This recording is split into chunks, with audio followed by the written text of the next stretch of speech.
3000년 된 히브리 문서에 한국이 언급되어 있다고요? 말도 안 됩니다. 케임브리지 대학 고고학과 석좌 교수가 내놓은 연구 결과를 보더니 전 세계가 경악을 금치 못했습니다. 동방에 선택된 자, 성경 속 예언, 그 정체는 무엇일까요? 대체 어떤 고대 문명의 연결고리가 한국과 이스라엘 사이에 숨겨져 있었던 걸까요? 그 충격적인 진실을 지금 공개합니다. 땅이 흔들리고 총성이 울렸습니다. 제 이름은 소피아 라이트, 영국 케임브리지 대학 고고학과 연구원입니다. 시리아 중동 북부 고대 유적지에서 텐트가 무너지고 사람들이 비명을 지르던 그 순간이 아직도 선명합니다. 모두 엎드려요. 공격이에요. 동료 마틴의 외침이 들렸습니다. 발굴 현장 테이블 밑으로 몸을 숨기며 방금 발견한 양피지 조각을 단단히 움켜쥐었습니다. 3주 동안 우리는 고대 도시 유적을 조심스럽게 발굴하고 있었고, 그날 아침 마침내 성경에 잃어버린 사본으로 추정되는 단서를 발견했습니다. 이사야서의 일부로 보이는 그 조각에는 동방에 선택된 자에 관한 수수께끼 같은 구절이 적혀 있었습니다. 총성이 가까워졌습니다. 무장 세력이 유적지를 점령하려 한다는 소식은 들었지만 이렇게 갑작스럽게 공격할 거라고는 생각하지 못했습니다. 소피아, 여기야. 팀장인 브라운 교수가 비상탈출로를 가리키며 외쳤습니다. 그때 마틴이 뛰어오다 넘어졌고 그의 다리에서 피가 흘렀습니다. 내가 그를 돕기 위해 움직이려는 순간 브라운 교수가 제지했습니다. 안 돼. 너는 자료를 지켜야 해. 내가 마틴을 데리고 갈게. 양피지를 가방에 집어넣고 교수의 지시대로 흐미진 통로를 따라 달렸습니다. 뒤에서는 브라운 교수가 마틴을 부축해 따라오고 있었습니다. 유적지를 벗어나 대기 중이던 차량에 도착했을 때 절반의 팀원들만이 그곳에 있었습니다. 다음 날 터키 국경을 넘어 영국으로 돌아왔지만 마음은 여전히 그곳에 남아 있었습니다. 마틴은 다행히 심각한 부상은 아니었지만 우리의 프로젝트는 완전히 무너졌습니다. 발견한 양피지 조각만이 계획했던 발굴의 유일한 성과였습니다. 런던 아파트로 돌아온 저는 월세도 내기 어려운 상황에 처했습니다. 대학에서 약속했던 다음 프로젝트 자금도 동결되었고, 발견한 조각은 너무 불완전해서 학술적 가치를 증명하기도 힘들었습니다. 매일 밤 그 양피지 조각을 들여다보며 동방에 선택된 자가 무엇을 의미하는지 고민했지만 답을 찾을 수 없었습니다. 한 달이 지났을 때 제 인생을 완전히 바꿔놓을 한 통의 전화가 걸려왔습니다. 휴대폰 화면에 낯선 이탈리아 번호가 떴습니다. 처음에는 무시하려 했지만 같은 번호에서 세 번째 전화가 오자 마지못해 받았습니다. 소피아 라이트입니까? 니콜라스 베르톨리니입니다. 다큐멘터리 감독이자 제작자죠. 그의 이름은 어디선가 들어본 것 같았습니다. 예술적인 역사 다큐멘터리로 상을 몇 번 받았던 사람이었습니다.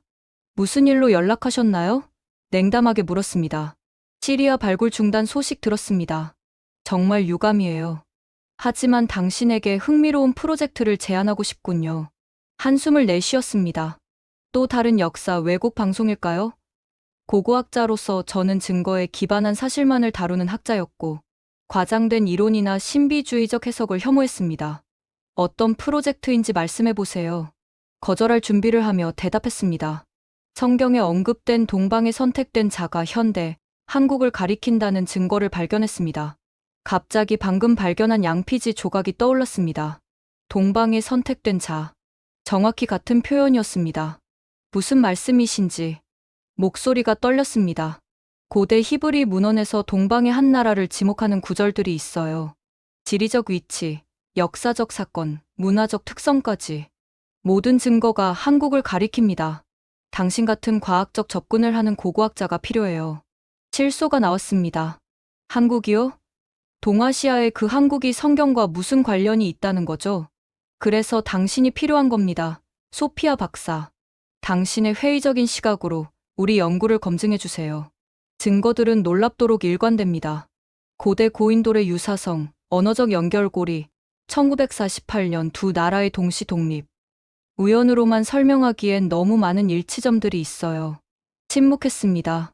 한편으로는 이런 황당한 이론을 비웃고 싶었지만 다른 한편으로는 시리아에서 발견한 그 신비로운 구절이 자꾸 떠올랐습니다.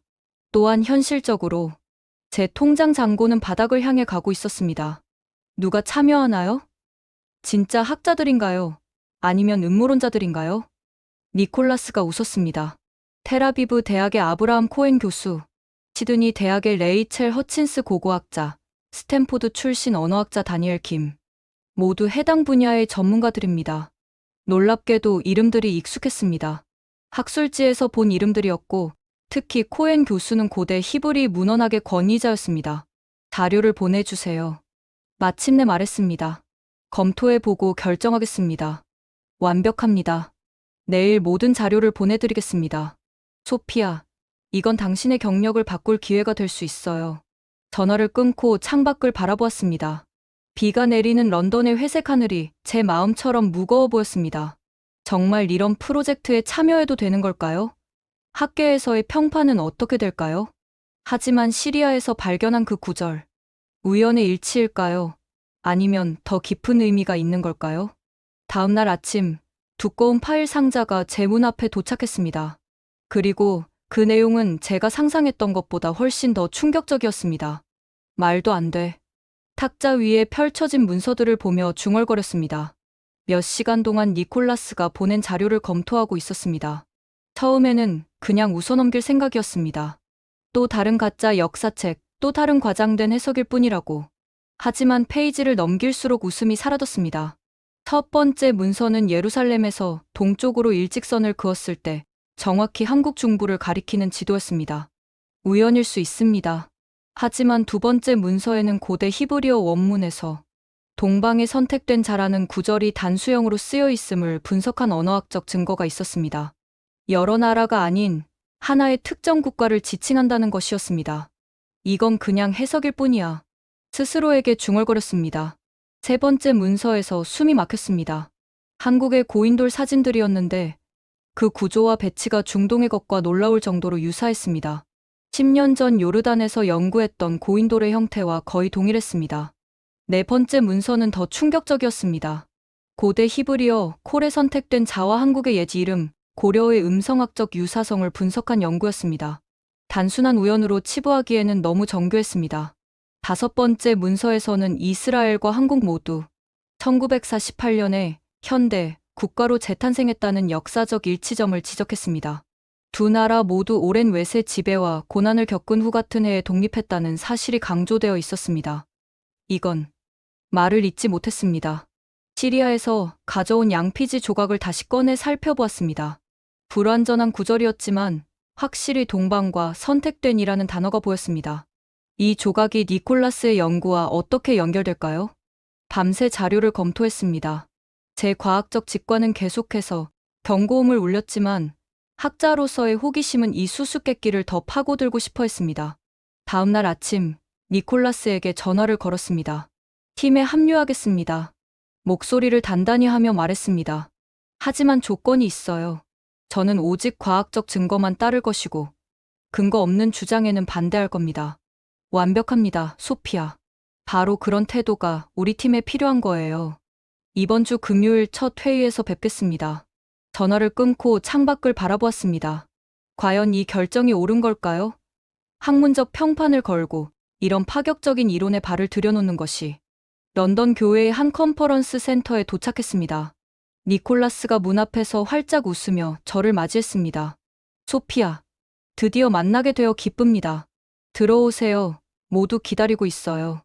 회의실에 들어서자 6명의 사람들이 테이블에 둘러앉아 있었습니다. 니콜라스가 소개를 시작했습니다.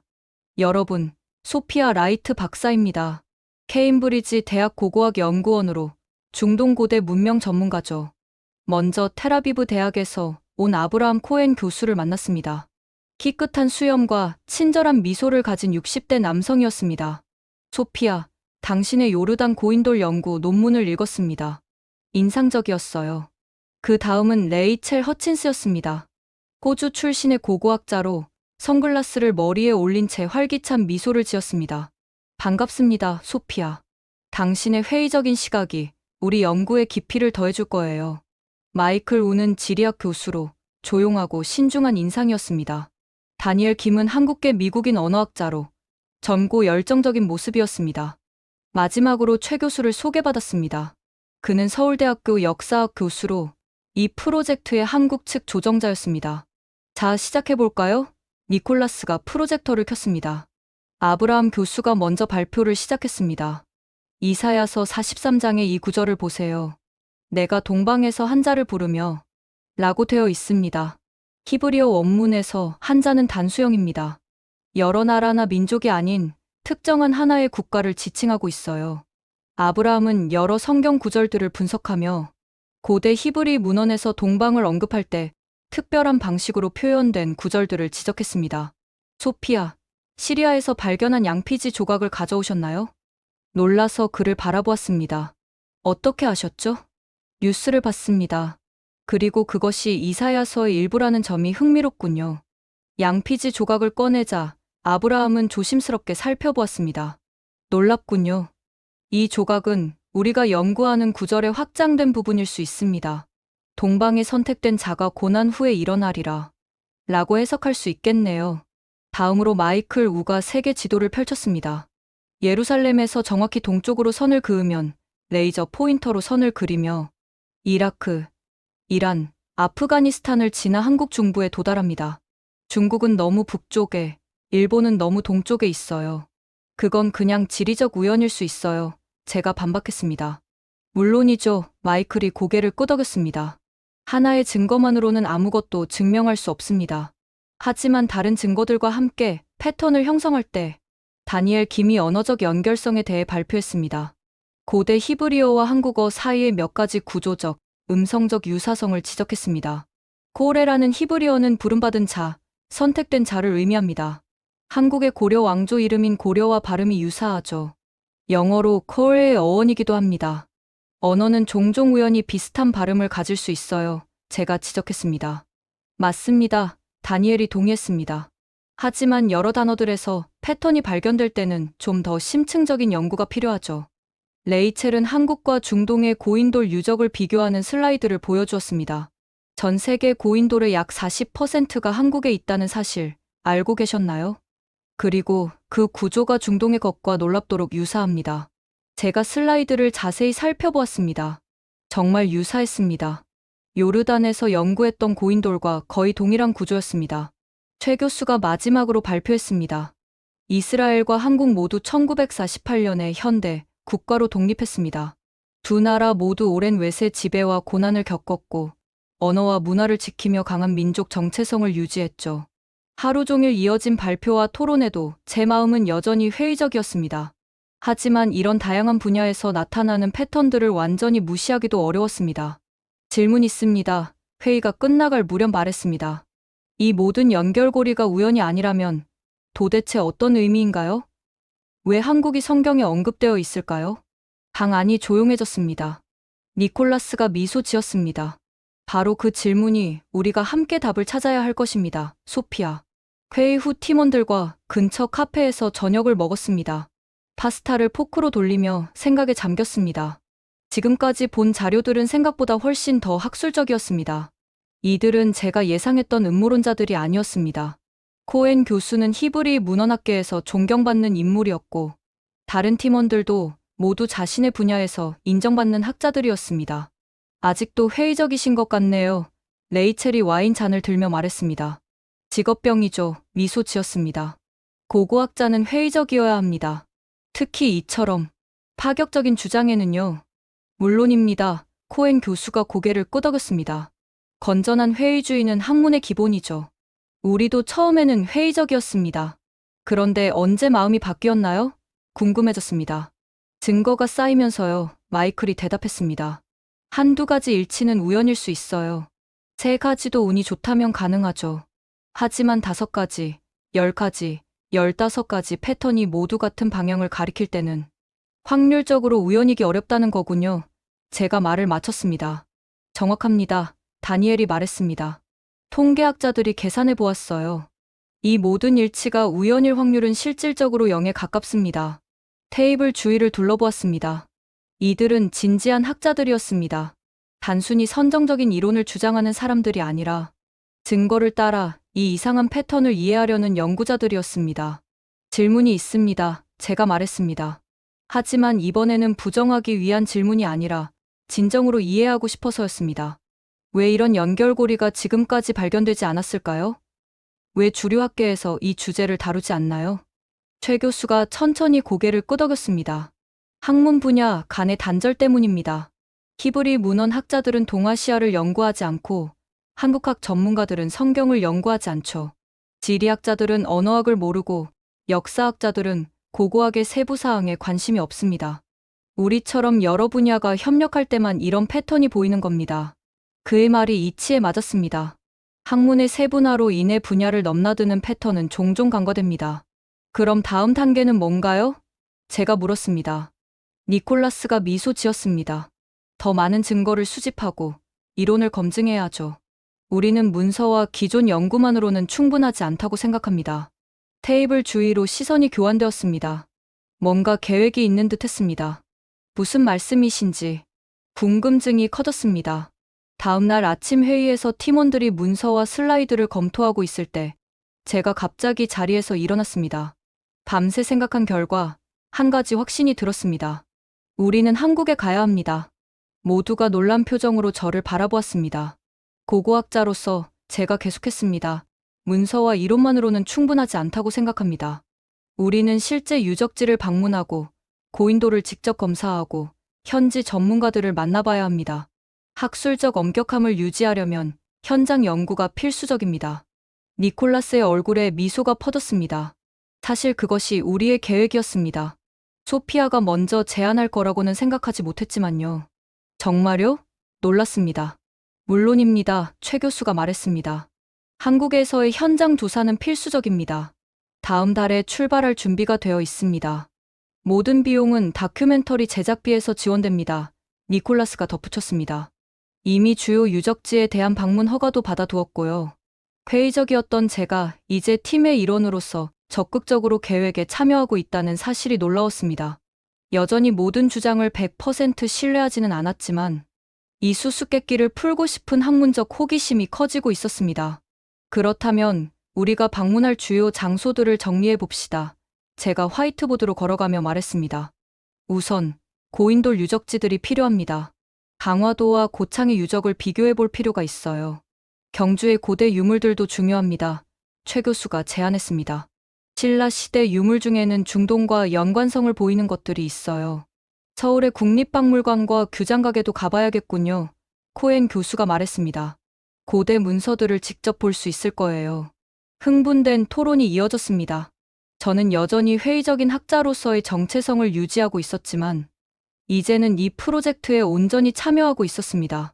질문은 이것이 사실인가? 에서 어떻게 검증할 수 있을까?로 바뀌었습니다. 한 달 후, 우리는 한국행 비행기에 탑승했습니다.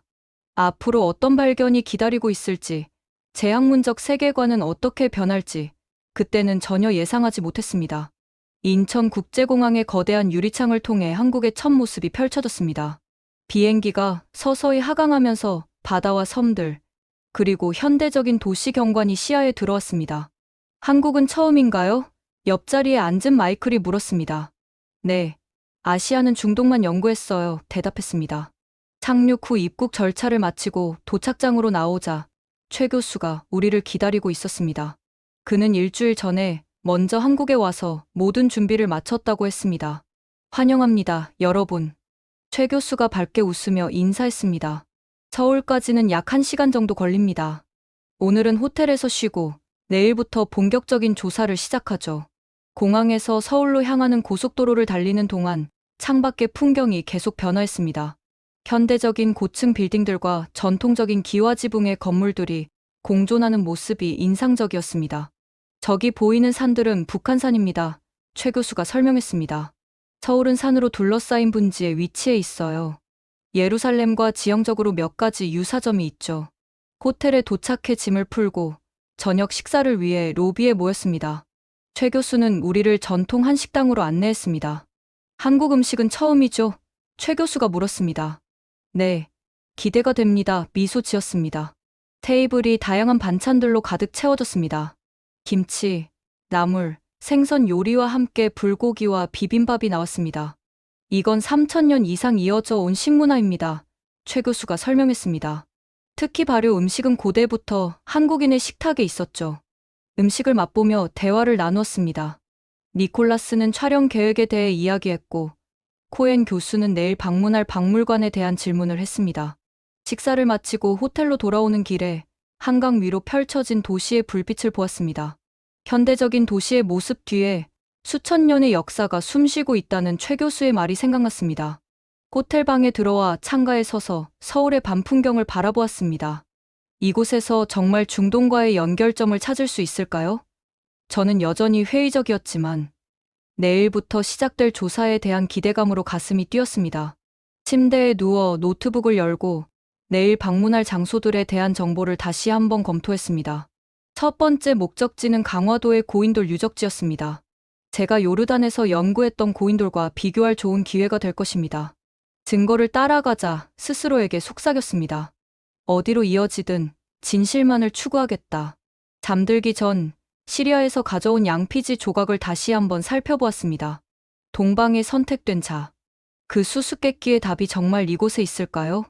이른 아침, 우리 팀은 서울에서 약 1시간 거리에 있는 강화도로 향했습니다. 차창 밖으로 현대적인 도시 풍경이 점차 녹색 들판과 작은 마을들로 바뀌어 갔습니다. 강화도는 한국에서 가장 중요한 고인돌 유적지 중 하나입니다. 최 교수가 설명했습니다. 유네스코 세계문화유산으로 등재되어 있죠. 페리를 타고 섬으로 건너간 후 우리는 작은 언덕을 오르기 시작했습니다. 길을 따라 올라가면서 심장박동이 빨라지는 것을 느꼈습니다. 학자로서 많은 고대 유적지를 방문했지만 이상하게도 이번은 다른 느낌이었습니다. 언덕 정상에 도착하자 드디어 그것이 보였습니다. 거대한 돌들이 다른 돌 위에 균형을 이루고 있는 고인돌들이 펼쳐져 있었습니다. 그 모습은 너무나 친숙했습니다. 믿을 수 없군요. 무의식적으로 중얼거렸습니다. 무엇이요? 니콜라스가 물었습니다. 이 구조물들. 제가 요르단에서 연구했던 고인돌과 거의 동일합니다. 동일한 건축 방식, 동일한 균형 기술, 심지어 배치 방식까지. 천천히 가장 큰 고인돌로 걸어갔습니다. 학자들은 이런 구조물을 탁자형 고인돌이라고 부릅니다. 거대한 돌이 기둥돌 위에 올려져 있는 형태죠. 이걸 만지셔도 됩니다. 최 교수가 말했습니다. 조심스럽게 손을 뻗어 차가운 돌 표면에 손을 대었습니다. 거친 질감이 손가락 아래로 느껴졌습니다. 이 돌은 수천 년 동안 비와 바람, 계절의 변화를 견뎌왔습니다. 그 순간, 시간의 무게가 실감났습니다. 언제 만들어졌나요? 돌에서 손을 떼지 않고 물었습니다. 대략 기원전 2000년에서 3000년 사이로 추정됩니다. 최 교수가 대답했습니다. 히브리인들의 이집트 탈출 시기와 비슷하죠. 돌 주변을 천천히 걸으며 구조를 자세히 살펴보았습니다. 과학자로서 저는 패턴을 찾는 훈련을 받았습니다. 그리고 이 패턴은 너무 뚜렷했습니다. 한국에는 이런 고인돌이 얼마나 많나요? 레이첼에게 물었습니다. 약 3만 개 이상이에요. 그녀가 대답했습니다. 전 세계 고인돌의 약 40%가 한국에 있죠. 그건 놀랍군요. 말을 이었습니다. 중동 전체보다 한국에 더 많은 고인돌이 있다는 거네요. 카메라를 꺼내 다양한 각도에서 사진을 찍기 시작했습니다. 이 사진들을 요르단에서 찍은 것들과 비교해보고 싶었습니다. 니콜라스의 촬영팀이 제 주변에서 바쁘게 움직였습니다. 다큐멘터리를 위한 장면을 촬영하고 있었죠. 소피아, 고인돌 앞에서 인터뷰를 좀 할 수 있을까요? 니콜라스가 물었습니다. 고개를 끄덕이고 카메라 앞에 섰습니다. 몇 개월 전이었다면 이런 주제로 카메라 앞에 서는 것을 상상도 못했을 겁니다. 고고학자로서 이 한국 고인돌과 중동의 고인돌 사이의 유사성에 대해 어떻게 생각하세요? 니콜라스가 질문했습니다. 잠시 생각한 후 대답했습니다. 과학적 관점에서 이런 수준의 유사성은 주목할 만합니다. 단순한 우연으로 설명하기는 어렵습니다. 두 문화 사이에 어떤 형태의 접촉이나 공유된 기원이 있었을 가능성을 고려해 볼 필요가 있습니다. 그 순간 제 입에서 나온 말에 스스로도 놀랐습니다. 회의적인 저였지만 눈앞의 증거는 부정하기 어려웠습니다. 호텔로 돌아가는 차 안에서 창밖을 바라보며 생각에 잠겼습니다. 오늘 본 것들은 제 학문적 세계관에 도전하고 있었습니다. 고고학자로서 항상 증거를 따라야 한다고 배웠는데 그 증거가 기존 이론과 맞지 않으면 어떻게 해야 할까요? 다음 며칠 동안 우리는 한국 전역의 여러 유적지를 방문했습니다.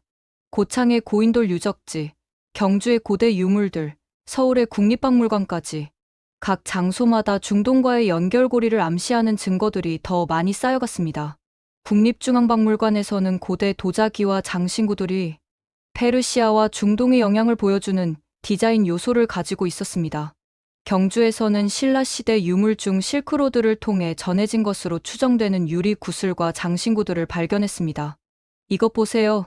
박물관 큐레이터가 유리 케이스 안에 금속 장식품을 가리켰습니다. 이 문양은 메소포타미아 지역에서 주로 발견되는 패턴과 유사합니다. 매일 밤 호텔 방에서 그날 수집한 자료들을 정리하며 노트를 작성했습니다. 증거는 계속해서 쌓여갔고 내적 갈등도 심화되었습니다. 다섯째 날 밤 잠을 이루지 못하고 호텔 방을 왔다 갔다 했습니다. 창밖으로 서울의 불빛이 빛나고 있었습니다. 이 현대적인 도시 아래에 수천 년의 역사와 미스터리가 숨겨져 있다는 생각이 들었습니다. 노트북을 열고 지금까지 수집한 모든 증거를 다시 한번 검토했습니다. 첫째, 지리적 일치 예루살렘에서 정확히 동쪽으로 근 선이 한국에 도달합니다. 둘째, 고고학적 유사성 한국과 중동의 고인돌 구조와 디자인의 놀라운 일치. 셋째, 언어적 연결 고대 히브리어와 한국어 사이의 몇몇 단어와 의문적 유사성. 넷째, 역사적 동시성 1948년 이스라엘과 한국의 동시 독립. 다섯째, 문화적 병렬 두 민족 모두 오랜 외세 지배와 고난을 겪었지만 언어와 문화적 정체성을 보존함. 이 모든 것이 단순한 우연일까요? 통계학적으로 이런 모든 일치가 우연일 확률은 극히 낮습니다. 하지만 만약 우연이 아니라면 어떤 의미가 있는 걸까요? 시리아에서 발견한 양피지 조각을 다시 꺼내 살펴보았습니다. 동방에 선택된 자. 이 구절이 정말 한국을 가리키는 것일까요? 과학자로서 저는 항상 물리적 증거와 논리를 따랐습니다. 그런데 이 패턴들은 단순한 물리적 현상을 넘어서는 것 같았습니다. 이건 의미와 목적에 관한 질문이었습니다. 다음 날 아침, 피곤한 얼굴로 아침 식사를 하러 내려갔습니다. 팀원들은 제 상태를 금방 알아챘습니다. 괜찮아요, 소피아? 레이첼이 걱정스럽게 물었습니다. 잠을 잘 못 잤어요, 대답했습니다. 계속 생각했거든요. 무엇에 대해서요? 코엔 교수가 커피를 한 모금 마시며 물었습니다. 여기서 발견한 모든 증거들에 관해서요, 천천히 말했습니다. 고인돌의 유사성, 역사적 패턴, 언어적 연결고리. 이 모든 것이 하나의 방향을 가리키고 있어요. 테이블에 침묵이 흘렀습니다. 니콜라스가 미소 지었습니다. 결론이 있으신가요? 깊은 숨을 들이쉬었습니다. 아직 최종 결론을 내리기는 이르지만 한국과 고대 히브리 문화 사이에 우리가 이전에 인식하지 못했던 연결고리가 있을 가능성을 진지하게 고려해야 할 것 같아요. 제 말에 팀원들의 표정이 밝아졌습니다. 제가 처음으로 그들의 이론에 열린 자세를 보인 순간이었습니다. 오늘은 어디를 방문할 계획인가요? 주제를 바꾸어 물었습니다. 용인에 있는 한국민속촌과 서울 근교의 한 대학교입니다. 최 교수가 대답했습니다. 대학에서는 히브리어와 한국어의 언어적 유사성을 연구하는 학자들을 만나게 될 거예요. 고개를 끄덕였습니다. 좋습니다. 더 많은 증거가 필요해요. 호텔을 나서는 길에 한 가지 확실한 것이 있었습니다. 제가 한국에 왔을 때와 지금의 저는 이미 다른 사람이 되어 있었습니다. 증거를 부정하는 회의론자에서 증거가 가리키는 곳을 따라가는 탐구자로 변하고 있었습니다. 일주일간의 현장 조사 후 우리 팀은 서울 시내의 호텔 레스토랑에서 아침 회의를 가졌습니다. 모두가 식사를 하는 동안 저는 커피잔을 손가락으로 가볍게 두드리며 생각에 잠겨 있었습니다. 괜찮아요, 소피아? 니콜라스가 물었습니다. 오늘도 잠을 못 주무셨나요? 고개를 들어 팀원들을 바라보았습니다. 그들 모두 저를 걱정스럽게 쳐다보고 있었습니다. 어젯밤에 모든 자료를 다시 검토했어요. 천천히 말했습니다. 우리가 발견한 모든 증거, 방문한 모든 장소, 만난 모든 전문가들. 잠시 말을 멈추고 깊은 숨을 들이쉬었습니다. 그리고 결론에 도달했습니다. 테이블 주위로 긴장감이 돌았습니다. 제가 여전히 회의적인 결론을 내릴지 아니면 그들의 이론을 지지할지 기다리고 있었습니다. 과학자로서 저는 항상 증거를 따르도록 훈련받았습니다. 그리고 여기서 발견한 증거들은 무시할 수 없을 정도로 강력합니다. 레이첼이 앞으로 몸을 기울였습니다. 무슨 뜻이죠? 한국과 고대 히브리 문화 사이의 연결고리가 실제로 존재할 가능성이 높다고 생각합니다. 지리적 위치, 고고학적 유사성, 언어적 연관성, 역사적 패턴. 이 모든 것이 우연의 일치라고 보기에는 너무 많은 상관관계가 있어요. 테이블 주위가 조용해졌습니다. 그들 모두 제가 처음부터 가장 회의적이었던 사람임을 알고 있었기 때문입니다. 무엇이 마음을 바꾸게 했나요? 코엔 교수가 조용히 물었습니다. 여러 가지요, 대답했습니다. 고인돌을 직접 보고 만진 것, 박물관의 유물들, 언어학자들과의 대화. 하지만 가장 중요한 것은 이 모든 증거가 하나의 방향을 가리키고 있다는 패턴의 인식이었습니다. 통계학적으로 이렇게 많은 일치는 우연이라고 보기 어렵습니다. 니콜라스가 환하게 웃었습니다. 이건 큰 발전이네요. 다큐멘터리의 중요한 전환점이 될 거예요. 고개를 저었습니다. 저는 여전히 과학자입니다. 철저한 검증과 추가 연구가 필요해요. 그리고 이 연결고리가 있다는 것이 반드시 초자연적인 의미를 가진다는 뜻은 아닙니다. 물론입니다. 마이클이 동의했습니다. 우리는 단지 패턴을 관찰하고 있을 뿐이에요. 그 의미에 대한 해석은 다른 문제죠. 그럼 이제 어떻게 할까요? 다니엘이 물었습니다. 깊은 숨을 들이쉬었습니다. 더 깊이 조사해야겠죠. 지금까지는 물리적 증거에 집중했어요. 이제는 문화적, 정신적 연결고리도 살펴볼 필요가 있습니다. 최 교수가 미소 지었습니다. 그렇다면 오늘 방문할 곳이 아주 적절할 겁니다. 한국의 한 작은 마을에 있는 교회로 갈 예정인데 그곳 사람들은 수십 년 동안 이스라엘과 특별한 연결감을 느껴왔다고 합니다. 고개를 끄덕였습니다. 저희 과학적 마음은 여전히 질문으로 가득했지만 이제 그 질문들은 부정을 위한 것이 아니라 더 깊은 이해를 향한 것이었습니다. 서울에서 약 2시간 거리에 있는 작은 마을에 도착했습니다. 언덕 위에 자리한 소박한 교회가 우리를 기다리고 있었습니다. 최 교수의 설명에 따르면 이 교회는 50년 넘게 이스라엘을 위해 기도해온 독특한 전통이 있다고 했습니다. 교회 앞에 도착하자 목사님과 여러 교인들이 우리를 따뜻하게 맞이했습니다. 그들은 우리를 위해 전통적인 한국 음식을 준비했다고 했습니다. 이분은 김 할머니십니다. 최 교수가 80대로 보이는 연세 지긋한 여성을 소개했습니다. 이 교회의 창립 멤버 중 한 분이시죠. 김 할머니는 밝은 미소를 지으며 고개를 숙여 인사했습니다. 최 교수가 통역을 해주었습니다. 소피아 박사님, 사람들이 자주 묻습니다. 왜 한국 사람인 제가 60년 동안 매일 이스라엘을 위해 기도하는지요. 저도 정확한 이유는 모르지만 마음속에 깊은 연결감을 느껴왔습니다. 할머니는 낡은 가죽 일기장을 꺼내 보여주셨습니다. 페이지를 넘기자 한국어로 빼곡히 적힌 글씨와 함께 히브리어 단어들이 중간중간 보였습니다. 1955년부터 매일 작성한 기도 일기입니다. 할머니가 설명했습니다. 처음에는 히브리어를 몰랐지만 나중에 독학으로 배웠어요. 이스라엘이 전쟁을 겪을 때마다 특별히 더 간절히 기도했습니다. 일기장의 페이지를 조심스럽게 넘겨보았습니다. 1967년 6일 전쟁, 1973년 용키푸르, 전쟁 등 이스라엘의 주요 역사적 사건들에 맞춰 더 많은 기도문이 적혀 있었습니다. 왜 이스라엘인가요? 궁금해서 물었습니다. 한 번도 가본 적 없는 먼 나라를 위해 평생을 기도하신 이유가 있으신가요? 할머니는 잠시 생각하더니 대답했습니다. 어릴 때부터 성경을 읽으면서 이스라엘 민족의 이야기가 우리 한국인의 이야기와 비슷하다고 느꼈어요. 외세의 지배, 고난, 이산, 그리고 결국 고국으로의 귀환. 우리 민족도 비슷한 길을 걸었습니다. 점심 식사 중에 더 많은 교인들과 이야기를 나눴습니다. 놀랍게도 많은 사람들이 특별한 이유 없이 이스라엘에 대한 깊은 유대감을 느낀다고 했습니다.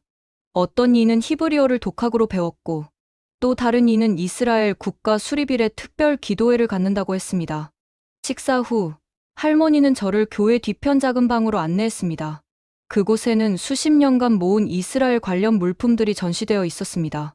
지도, 사진, 신문기사, 심지어 이스라엘에서 가져온 흙한 주머니까지 있었습니다. 한 번도 이스라엘에 가보신 적이 없다고 하셨는데요? 놀라서 물었습니다. 네. 할머니가 미소 지었습니다. 제 나이와 건강으로는 여행하기 어려웠어요. 하지만 이것들은 다른 교인들이 여행할 때마다 가져다 준 것들입니다. 그날 저녁, 교회를 떠나기 전에 할머니가 제 손을 꼭 잡았습니다. 박사님, 우연은 없습니다. 모든 것에는 의미가 있어요. 당신이 이 연결고리를 연구하는 것은 우연이 아닙니다. 호텔로 돌아오는 차 안에서 저는 깊은 생각에 잠겼습니다. 지금까지 저는 물리적 증거와 학문적 연결고리에 집중해왔습니다. 하지만 오늘 본 것은 다른 차원의 연결이었습니다. 감정적이고 영적인 연결. 이것을 어떻게 과학적으로 설명할 수 있을까요? 침대에 누워 양피지 조각을 다시 한번 살펴보았습니다. 이제 그 의미가 조금 더 분명해진 것 같았습니다. 한국에서의 마지막 밤, 대부분의 팀원들이 짐을 싸고 있을 때 저는 호텔 라운지에 혼자 앉아 있었습니다. 지난 2주간의 경험을 정리하려 노력하고 있었죠. 그때 최 교수가 다가왔습니다. 마지막 밤인데 혼자 계시네요. 그가 옆자리에 앉으며 말했습니다. 생각할 것이 많아서요. 미소 지었습니다. 지난 2주간 본 것들이 제 학문적 세계관을 완전히 뒤흔들어 놓았어요. 어떤 점에서요? 그가 물었습니다. 깊은 숨을 들이쉬었습니다. 고고학자로서 저는 항상 물리적 증거와 문헌 자료를 통해 과거를 이해하려고 노력해왔어요. 그런데 여기서 발견한 것들은 단순한 역사적 사실을 넘어서는 것 같아요. 최 교수는 천천히 고개를 끄덕였습니다. 과학과 의미 사이의 경계에 서 계신 거군요. 정확합니다. 동의했습니다. 한국과 고대 히브리 문화 사이에 연결고리가 있다는 증거는 부정하기 어렵습니다. 하지만 그것이 의미하는 바는 무엇일까요? 단순한 역사적 우연일까요? 아니면 더 깊은 의미가 있을까요? 최 교수는 잠시 생각하더니 말했습니다.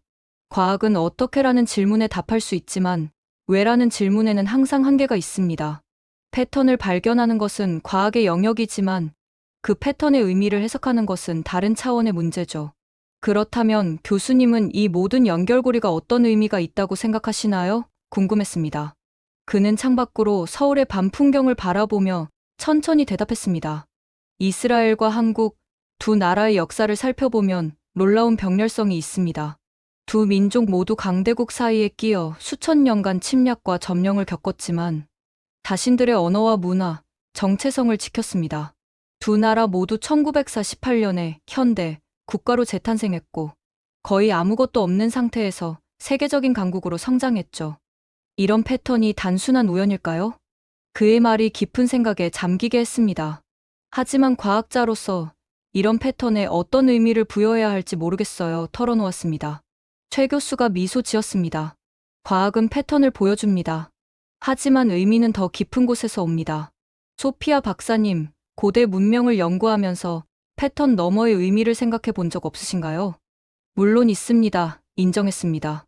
피라미드를 연구할 때 단순히 어떻게 지어졌는지만 궁금한 게 아니라 왜 그런 엄청난 노력을 기울였는지도 궁금했죠. 그들의 세계관, 믿음, 동기. 이런 것들이 물리적 증거만큼이나 중요하니까요. 바로 그겁니다. 최 교수가 고개를 끄덕였습니다. 이스라엘과 한국 사이의 연결고리도 마찬가지예요.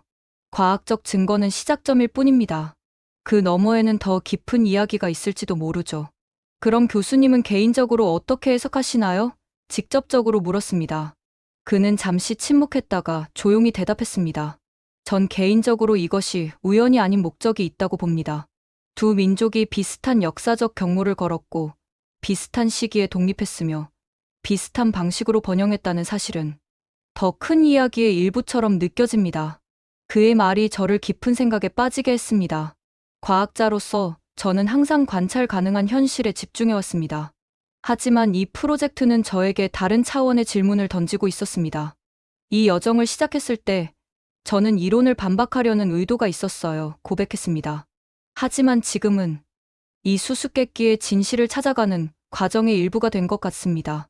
최 교수가 따뜻하게 미소 지었습니다. 가장 위대한 과학적 발견들은 종종 기존 패러다임에 도전할 때 이루어집니다. 소피아 박사님은 진정한 학자로서 증거가 가리키는 곳을 따라가고 계신 거예요.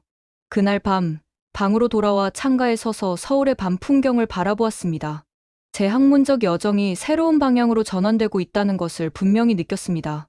더 이상 회의적인 반대자가 아니라 이 미스터리를 풀어가는 적극적인 탐구자가 되어 있었습니다. 다음날 아침, 니콜라스에게 전화를 걸었습니다. 다큐멘터리 제목을 바꾸고 싶어요. 단호하게 말했습니다. 동방에 선택된 자 성경과 한국의 미스터리 연결로 하는 게 어떨까요? 그리고 저를 주요 연구자로 크레딧에 올려주세요. 전화기 너머로 니콜라스의 기쁨에 참 목소리가 들렸습니다. 무엇이 당신의 마음을 완전히 바꾸었나요, 소피아? 한 가지가 아니에요. 대답했습니다. 모든 증거가 같은 방향을 가리키는 패턴이죠. 과학자로서 더 이상 이런 일치를 우연으로 치부할 수 없어요. 이제 이 미스터리의 진실을 찾아내고 싶습니다. 런던으로 돌아온 후 우리 팀은 다큐멘터리 편집 작업에 몰두했습니다. 니콜라스의 스튜디오에서 매일 아침부터 밤까지 한국에서 촬영한 수백 시간의 영상을 검토하고 편집했습니다. 이 고인돌 장면은 정말 강렬해요. 편집실에서 니콜라스가 말했습니다.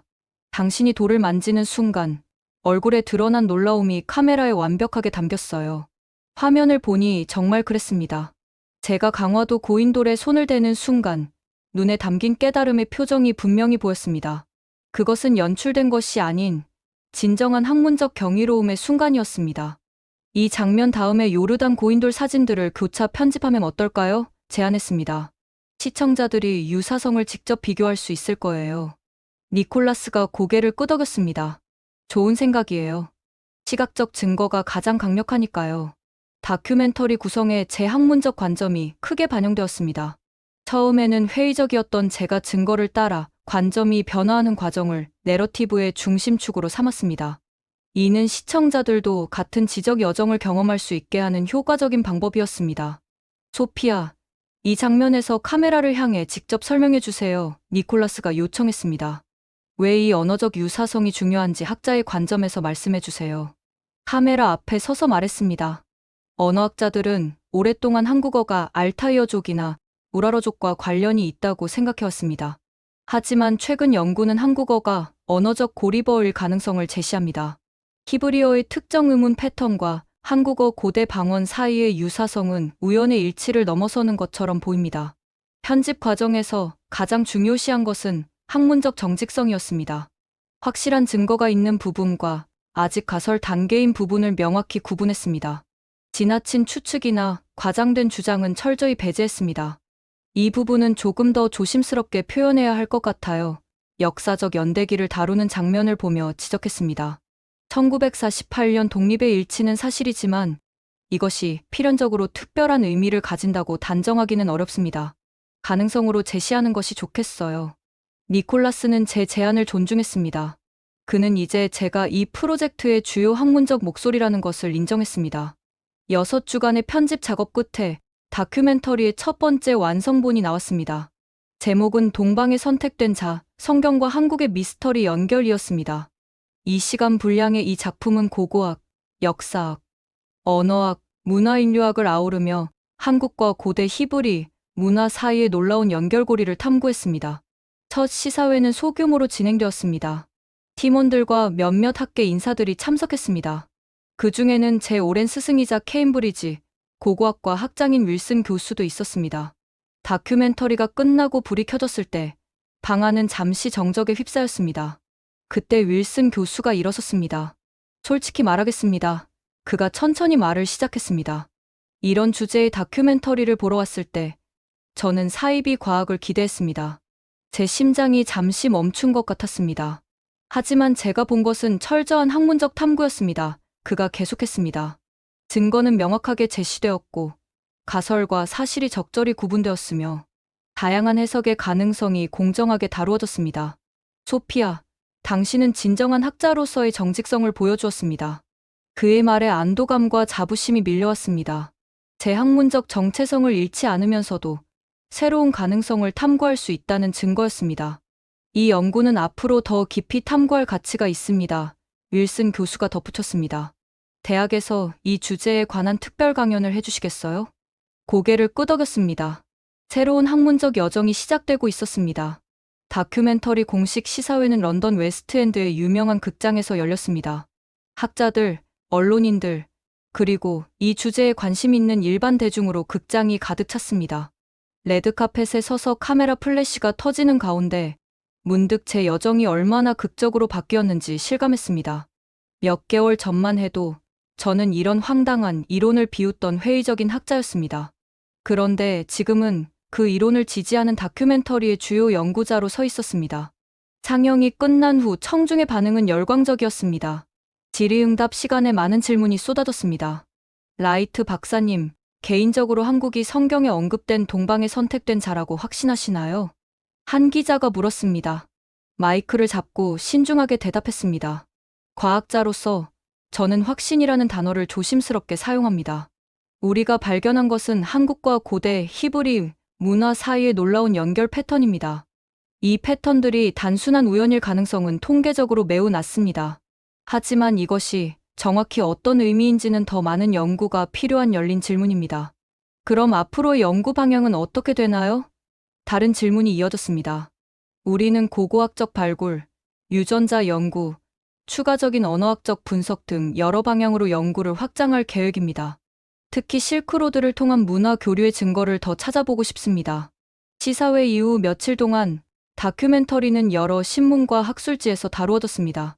대부분의 반응은 긍정적이었지만 물론 비판적인 목소리도 있었습니다.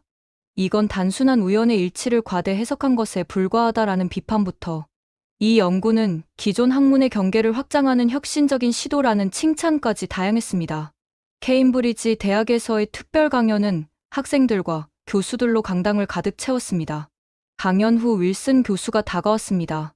소피아, 학계의 많은 사람들이 당신의 연구에 관심을 보이고 있어요.